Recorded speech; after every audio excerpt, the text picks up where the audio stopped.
Introduction. Getting multiple credit cards may sound smart, more rewards, more offers, and higher spending power. But in reality, it can be a dangerous trap that puts your financial health at serious risk. Today, we're going to explore why having multiple credit cards can lead to financial disaster and when they might actually be beneficial. By the end of this video, you'll understand the hidden dangers and make smarter decisions about credit cards. The illusion of unlimited money. Let's start with the biggest trap, the illusion of unlimited money. Multiple cards create false confidence. Each card gives you extra credit, making it feel like you have unlimited funds available. With higher combined limits, you're tempted to spend beyond your actual income. Here's what you need to remember. Every rupee is borrowed and must be repaid.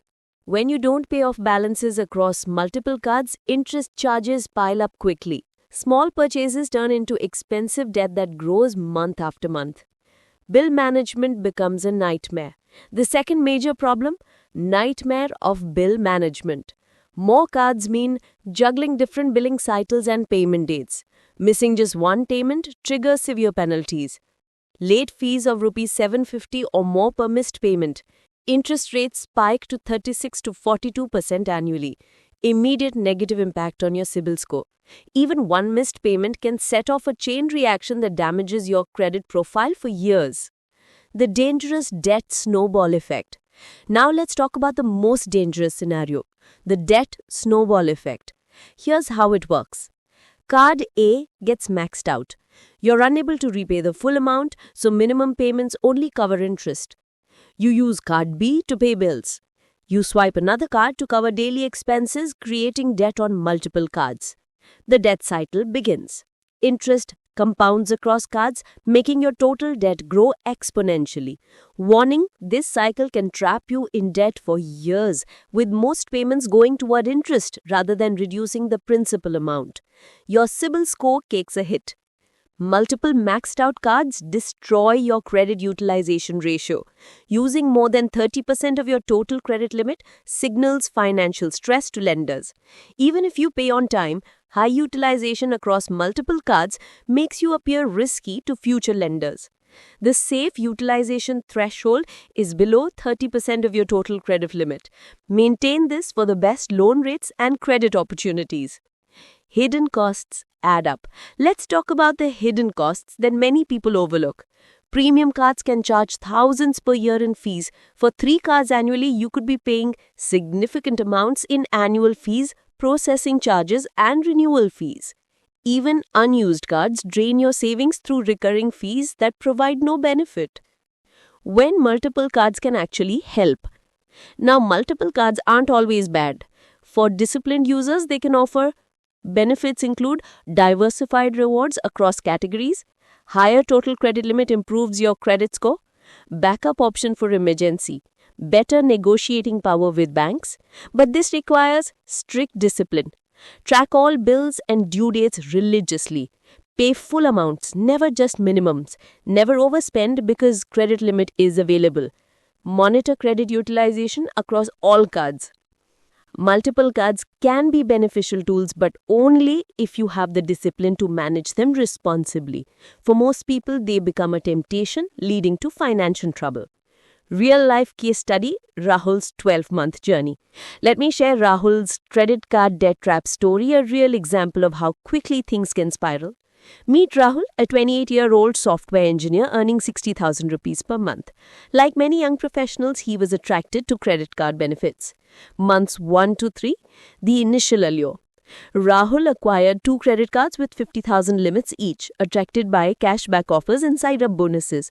His monthly expenses were 40,000 rupees, leaving 20,000 disposable income.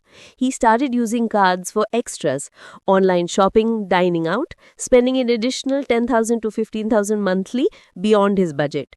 Initially, he paid off the full balance each month. Months 4 to 7, the slippery slope. Then unexpected expenses hit, like a 25,000 car repair and 30,000 for a friend's destination wedding. Rahul relied heavily on his cards and started paying only minimum amounts. By month 7, his total debt reached approximately 80,000 rupees across both cards, with 4,800 in interest charges alone. Minimum payments climbed to 4,000 rupees monthly. Months 8 to 10, the balancing act fails. Rahul found himself using one card to pay off another, a classic debt trap sign. His 60,000 income felt increasingly strained as minimum payment and interest piled up. By month 10, both cards were maxed out at 50,000 rupees each, totaling 100,000 rupees in debt. Monthly interest alone was 3,000 rupees, with minimum payments around 5,000 rupees monthly. Months 11 to 12, the debt trap tightened.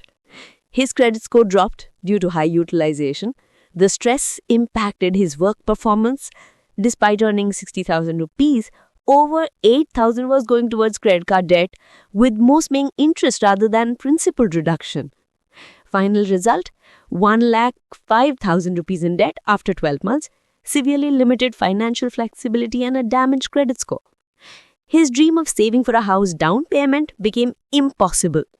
Now, Rahul's study shows how easily multiple credit cards can lead to a challenging debt cycle, impacting not just finances but overall well-being. Key takeaways. Multiple credit cards are a double-edged sword. For most people, more cards mean more temptation and more debt. For the truly disciplined, they can be tools for rewards and financial flexibility. Assess your discipline honestly. Can you track multiple bills and resist overspending temptation? Start with one good card, master responsible usage before considering additional cards. Focus on building habits, pay in full, stay under 30% utilization, and track all expenses. Conclusion and call to action. Remember, credit cards are tools. They can erase your financial future or destroy it, depending on how you use them. If you found this video helpful, please hit the like button and subscribe to Money and Credit Simplified. In our next video, we'll share expert tips on how to choose the best credit card in India, covering rewards, fees, and features that actually matter. Let's make finance simple together. Hit the subscribe and the notification bell to never miss our practical money tips. Your financial freedom starts with smart decisions today.